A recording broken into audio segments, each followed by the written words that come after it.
Hi everyone, welcome to the first episode of the Up the Chels Podcast. This is a thing that me and James had in the work for a little while, and here we go, up the Chelsea. Up all the about Chelsea, mostly hopefully positive. Yeah. But no, I think it should be good. I'm looking forward to it. What we can create and talk about, eh? Man, I'm very excited. It's going to be good. Yeah. So I'm James Cundy, and I'm Kweku Afari. There you go. Introduce ourselves. Get out of the way. So what do you want to talk about, mate? Well, I think there's only one place to start, really. Obviously, we've seen Chelsea this season struggle to score goals, struggle to break teams down, and we all know that there's going to be a striker merry-go-round this summer. Yeah. And so I feel like the best place to start is how to solve a problem like Timo Werner. Oh, God, that is such a tricky one, isn't it? It's so hard with Timo because I always feel as though, right, with Timo, I really like him. I've got to get it out there in the way, okay? Because I know lots of Chelsea fans, there's a bit of a mixed divide, I feel, with Timo. Yeah. Like, I feel like some fans really don't like him, or either you really do like him. I don't think there's really an in-between. Yeah. Because I feel like whenever he talks in press conferences, he's so positive. He comes across so well, doesn't he? Yeah. Like, he's really, really, managed to ingratiate himself with fans, even though there's not been fans in the stadium. Yeah. He's been saying the right things, making the right noise, Yeah. and obviously I'm not going to slag any of our players off, but someone like Kai Havertz, who's maybe gone through similar difficulties, we haven't really heard much from him. No, I agree with Timo's not gone hiding. No, he's always. I always feel like he's smiling. Yeah, You saw against Leicester on Tuesday. Yeah. Fans were really actually. I could hear him singing his name. Mate, that little dance as well. He's doing that dance. Yeah, mate. He genuinely so positive. Yeah. And I think that's probably what's helped him in his mindset. Like, if you go back, because he's obviously struggled. He's only scored 6 league goals this season. It's not for Chelsea. It's not good enough. No, right, straight away you've got to admit it's not good enough. But when I look back at Chelsea strikers we've had since Costa, like you look at someone like Morata, right? Morata was miserable. Yeah. He was miserable. Mopey. Yeah. Absolutely. The way he just strolled around the pitch and you didn't see the endeavour from Morata. He started like a house on fire, which I think a lot of Chelsea fans forget. He started off really, really well. But the question we have with Morata was a lot of those goals were headers. We didn't really see him take chances when it was a ball at his feet and he had time to think about it. But like you touched on, he was not the kind of person who was putting in 100% effort and really giving his all for the team. Whereas Timo Werner, you can't accuse him of that. I know we can accuse him of a lot of things, but he's trying his best. No, I think you're spot on. Use the word mopey. I think that's definitely what Morata was. I remember when Morata was going through a really hard spell, and it's probably near the end of his season with Chelsea. I remember he scored and he didn't celebrate. Yeah. But if you look at Timo's celebration, it was one we scored the handball against Leicester. How he's not scored that, by the way, is ridiculous. It's unreal. The thing is, as well, it's like, Timo, you know that you're the butt of a lot of people's jokes right now, and you know you've hit that ball with your hand. So why you run to the crowd to celebrate? Because you know you're going to get memed for that. And the amount of goals he's had ruled offside or ruled out, it's been crazy. And like people say, I think you just need that switch. You need that kind of turn of luck, and he'll come good. Well, the thing is, right, I genuinely think if it wasn't for VAR, and you're going back 5 years ago, and we've just signed him, he could arguably be probably one of the top goal scorers in the Premier League. 100%. I mean, the amount of goals he scored that are offside, that handball he might get away with, which he nearly did if it wasn't for VAR. Yeah. So, it's just now VAR's come into play, he's got to be spot on. You can't rely on those little bits of luck of making it through the line. You can't now with VAR. And he's quick enough to give him an extra yard. He's so rapid, arguably one of the fastest players in the Premier League. He doesn't necessarily need to be on that line constantly. And we've seen with VAR, we don't know what's offside and what's on. But So what do you think then? So so now let's say you're Thomas Tuchel. What do you do? So you're going to go out, get a new striker this summer, or are you going to stick with Timo? I mean, what? I can't deny this. I'm a Chelsea fan first and foremost. Yeah. But I know that if Timo Werner played for another team that wasn't Chelsea, I'd be one of the fans ridiculing him. And we can't deny the fact that when we brought Timo Werner in, we brought him in to score goals for us. And you can redefine his position. You can call him a false nine. You can call him a winger. You can call him a wide man. Really and truly, he's a striker that's not scoring goals. And to address the issue that we've got at Chelsea, we need to bring in a striker that can score goals. And there's a list of them right now. There's going to be a list of strikers who would want to move away from their current clubs. So if I'm Thomas Tuchel and if I'm the board, I'm Marina, I'm Roman, I'll bring in the striker. Yeah. Yeah. What about you? No, I think you're absolutely spot on. Yeah. I think you're absolutely spot on. With Timo, he's just... The thing is, he gets himself into those positions. He does so well. He's so quick, and defenders must hate playing against him. Nightmare. He's lightning quick. Yeah. But when you play for a big club like Chelsea, I think Hasselbank said on Sky Sports that when you're in those positions, You've got to take those chances. You've got to take those chances, and if you don't, then you don't make the cut, Chelsea. And that's why I love the fact you brought up Hasselbank, because when I think about Chelsea strikers that I identify with, that I recognise, it runs from Hasselbank, it runs through to Drogba, and it runs through to Diego Costa. Imagine any one of them in this team now. They are exactly what you explained. That when their chances come, they took the chances. The bigger the game, the bigger the performance. Yeah, spot on. But like you see, the strikers that haven't necessarily succeeded at Chelsea, and they are the Shevchenkos and the Torreses and the Moratas of the world. And I don't want to put Timo Werner in that category, because I see something a bit different from him than I saw from the others. Yeah. But when you're a Chelsea striker, you have to have a bit of something else. You can't be doing this. You've got to. I want to give him another season. Yeah. I really do, but I think next season it's so important. You can't. As you know, with Chelsea, you don't wait around. No. Like, we got rid of Frank Lampard because we couldn't wait. Chelsea are too big a club to wait around and give people time. Yeah. So I genuinely think we need to give Werner another year, but we need to get another striker. But who do you think we should go get? I mean, that's a tough one. So there's 3 big names out there. Yeah. I think there's Haaland. Obvious one, yeah. There's Lukaku. Yeah. And then there's Harry Kane. Harry Kane's the one that you say under your breath, because Harry Kane to Chelsea would cause absolute murders. There would be riots. There would be riots. Yeah. And out of those 3, they all have their different qualities. For me, in terms of Romelu, I felt like it was a big shame when we let him go. Yeah. And it's crazy to think that Conte could be leaving Inter after they won the league, and Lukaku could be off as well. But if I was to pick one of those 3, I think the most realistic one is Romelu Lukaku, and I feel like he embodies what I've seen in previous Chelsea strikers, like I say, in Hasselbank, in Drogba, and in Costa. You're spot on. What about you? You're absolutely spot on. I think with Lukaku, it was. I remember when must have been Conte's second season, and it was either between him or Morata. Yeah. And I was certain we were going to get Lukaku. I thought it was written. He'd been at Chelsea before. We'd let him go. He'd proven his worth, which he'd already done before, by the way. Yeah. He was an excellent striker at West Brom. I mean, he scored a hat-trick against Man United and Fergie's last game. I mean, unbelievable. Yeah. So you could tell he's got it in him. But I would love to see him back at Chelsea. But there's a part of me which thinks maybe we could get Kane. I don't. Controversial, it's very James. Controversial, but there is a part of me which thinks Harry Kane could come to Chelsea, and I'll tell you why. Okay, because it sounds a little absurd, and I understand why. But you look at Man City. Man City are probably favourites to go get Kane. Yeah. But Daniel Levy, how much are you going to go for? How much do you think? 100, 150 million? Northwards of 100 million for sure. That's how much. Like, Daniel Levy's, as everyone knows, is a tough negotiator. Yeah. That's not what Man City do. It's not. They don't spend that. What's their transfer record like? 60? Yeah, I think 60 million, it was like Ruben. I think it was Ruben Diaz this summer for like 60 odd million. They don't break the bank for players. They really don't. So I think that with a club like Chelsea, who have last season broke the bank for Havertz, we've got record of breaking those records. Obviously Man United are, but I feel as though Man United are better off going for someone like Haaland. I feel like obviously anyone's going to accept Kane, but I feel like Man United, and I've seen Man United fans, especially on Twitter, they're desperate for Haaland. Yeah, absolutely desperate for him. I think Man United have been scarred as well by bringing in players that maybe in their latter stages of their 20s, whether you look at Alexis Sanchez or you look at Falcao or you look at Di Maria, and they've gone for these big names that they expect to work and they just haven't. Could even say Lukaku as well. Yeah, exactly. Yeah. But this season that you've seen Cavani, he came in with low expectations. No one expected anything from Cavani. I was expecting another Falcao, if I'm honest. Exactly, but because they got him for nothing, it made sense, and he's done amazingly since he's gone there. And I think they see Mason Greenwood as the heir apparent to that number 9 shirt at Manchester United. So I don't think Man United are actually going to make a move for a striker this summer.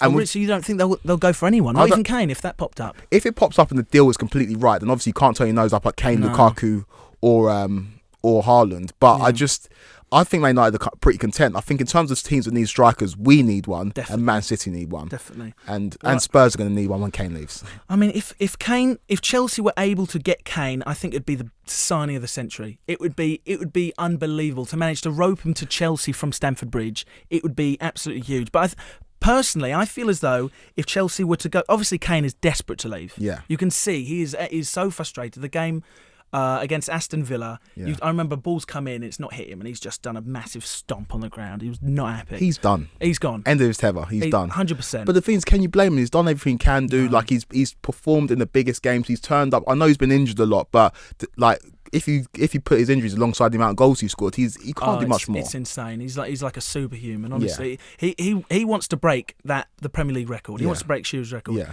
And if he's going to want to stay in the Premier League, right? Yeah. So I mean, if Chelsea were to go in to Daniel Levy, right? So you're Daniel Levy, right? Okay. Go on. I'm going to be Roman. Yeah. Okay. Daniel. Yes. 100 million. Tammy Abraham. What would you say? And by the way, you've got Kane in your ear going like this. I want to go. Because he's going to go this summer. With that deal, you have to say yes because he wants to go. I always say with big transfers, there's 3 factors that you have to consider. Yeah. Does the player want to leave? In this case, he does. Yeah. Can the club command a huge fee? Yes, they can. Will the fans begrudge the player for leaving? No, they won't. If you can tick those 3 boxes, you have to sell the player. It happened with us and Eden Hazard. It's true. The player wanted to leave. We could command a huge fee. And the fans didn't begrudge him for wanting to leave. No. And when we knocked him out of the Champions League as well. Exactly. And Courtois. Yeah, and Courtois. But yeah, I feel like I like the fact you're persistent with this Harry Kane thing in terms of him coming to Chelsea. I would not turn my nose up at it, but I just in my feel, opinion, the realistic one's Lukaku. But I feel as though there is if Chelsea really push it. I mean, if you look back a few years back, who would have thought Cesc Fabregas would have played for Chelsea? We've done it before. We've done it before. We've got history, right? Ashley Cole. Yeah. I mean, Cesc Fabregas' quote was, "If you ever see me in a Chelsea shirt, you can shoot me." That was his quote. All right. I'm telling you now, anything can happen in football. Yeah. No. And it's if we weren't called Chelsea and we weren't a London club, but we had the setup we have right now, and we have the ambition, we have the owner, and we have the manager. Harry Kane would love to come to Chelsea. I think he looks at the situation and looks at his ties with Spurs, and he is one of their own, even though he was an Arsenal fan when he was a kid. Yeah. And I feel like I don't know if he wants to tarnish that. But I would not turn my nose up at it. And if I was Chelsea, I would definitely pursue it for sure. No, I think you're absolutely right. But and there's also what about? Okay, this is a bit of a curveball. Yeah. What about Danny Ings? He's at the end of the season. He's coming out of contract. Would you want someone like Danny Ings at Chelsea? I don't want to sound like a football snob, and there's no reason why I shouldn't want someone like Danny Ings. Yeah. But there's a group of like England strikers that are really good. So in Ings, in Calvert-Lewin, in Ollie Watkins, in Patrick Bamford. Yeah. And I don't know, there is maybe that football snobbery that comes with it. Yeah. But I don't think they are that next level. And I feel like the pressure that comes with being a striker for one of these top teams is something that these players haven't experienced yet. Yeah. So Danny Ings might be a great option if you can get him on a free and if his contract's not that high. But in terms of being the man to carry Chelsea and score the goals that we need to propel us to the places that we want to get to, I don't know if Danny Ings is the man. No, I think you're right. I think his time at Liverpool, I felt a bit sorry for him actually. Yeah, no, he had a few big injuries, and he never really quite got a nice run in the team. But I think it would probably be too big of a risk. But if we, let's say if Giroud were to leave, which I think he will do, and Tammy's going, which I think it's undeniable. Let's talk about Tammy. Like, what's going on there? God, it's such a strange one, isn't it? It's a sad one. I will be absolutely fuming if we let Tammy Abraham and Fikayo Tomori leave the club for less than market value. He's not the answer, though, is he, Tammy? He's not the answer, but the fact that he wasn't in the squad for an FA Cup final was just absolutely I was disappointed by that as well. Very disappointed. I was disappointed by that. I do like Tammy. I think he was Frank's top goal scorer when he was there. I think he scored 29 goals under Frank Lampard, which is quite, for someone his age, coming from the Championship, I think that's pretty decent. No, it's very good. I think it's pretty decent. I feel a bit sorry for him under Tuchel. I feel like he should have had a few more chances, especially with the amount of chances that Werner's missing. Yeah. But then also you got the argument, would Tammy have been in those situations like Werner would be because of how quick Werner is? Yeah. But so it's a catch-22 with Tammy. One thing about Tammy is that I think there's not going to be a shortage of suitors for Tammy Abraham. No. He scored Premier League goals, and I feel like there's a lot of clubs that rate him. You saw what he did at Aston Villa. I think they would happily take him back. See West Ham are sniffing around him. Yeah. And if Frank Lampard gets a Crystal Palace job, don't be surprised to see Tammy Abraham rock up there. I think you're absolutely right. I mean, if Frank were to get something like that at Palace, I think Palace is such a big building job. I think they've got like 15 players that are leaving in this season. So crazy. I mean, I think Tammy would deserve another Premier League club to go show his worth. I think he's got to leave Chelsea. Yeah, I really do. Yeah. But what about? Okay, so let's turn our attention to the weekend because massive game, right? Huge. It's a final for top four. What do you think? Talk to me. What's going through your head? I mean, Liverpool won yesterday. I know. And the thing is about Liverpool, they missed, even though they have won their last few games, they've been saved by an Alisson last minute, whatever that was. That What killed a horrible weekend that was. That was the worst weekend of football. The thing is, we've been riding the crest of a wave up until the Arsenal game, and they just all seem to come crashing down for us within the space of a few days. But with Chelsea against Aston Villa, you've got to back the boys. You've got to back the boys. You've got to think that we're going to win that game. We've put in the hard work against Leicester. That was really the crunch game. And now against Aston Villa, like, if we don't finish in the top 4 from this position, I'm not saying that heads are going to roll, and I'm not asking for that either, but there'll be serious inquisitions in terms of why didn't we get top 4? No, we've definitely got this. I mean, it's a final. It is. It's a massive final. But I like the way how Thomas Tuchel was speaking at the end of the Leicester game. I mentioned to you off air.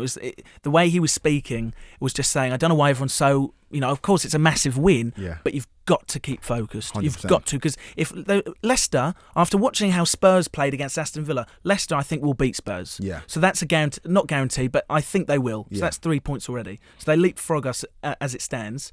Liverpool against Palace, they've got the Anfield fans back.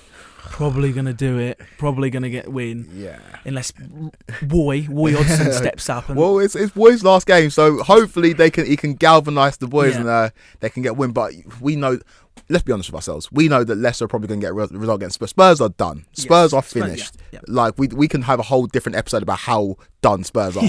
They are cooked. So would I. We will do.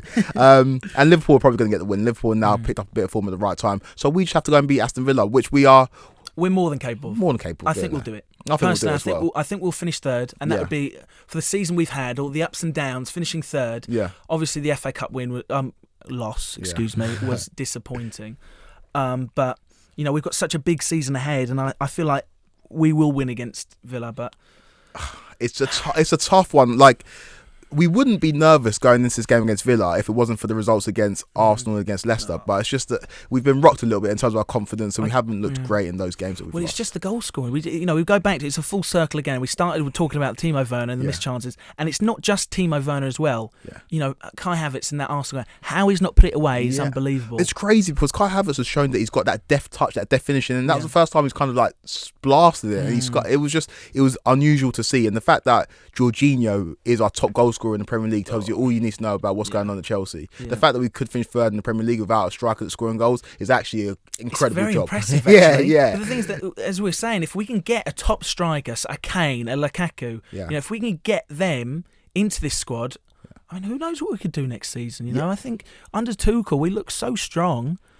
You can't rule anything out with Chelsea because we're the kind of team that one season we look a certain type of way, like you look at the season that we had when Jose was sacked and we finished mid-table, and then you bring in Conte who gets the right system in, we bring in N'Golo Kante as well, and we go and win the league that season. So with Chelsea you can never rule anything out, and I feel like you say, if we bring in the right type of striker, there's no reason why we shouldn't be pushing for a title charge next season. Mate, I think you're absolutely spot on. I mean, who would have thought we would have got to a Champions League final this season? Exactly. Especially, last year, I remember I was at the game, I was at the Chelsea v Bayern Munich, ran a 16, and we got absolutely spanked 3-0.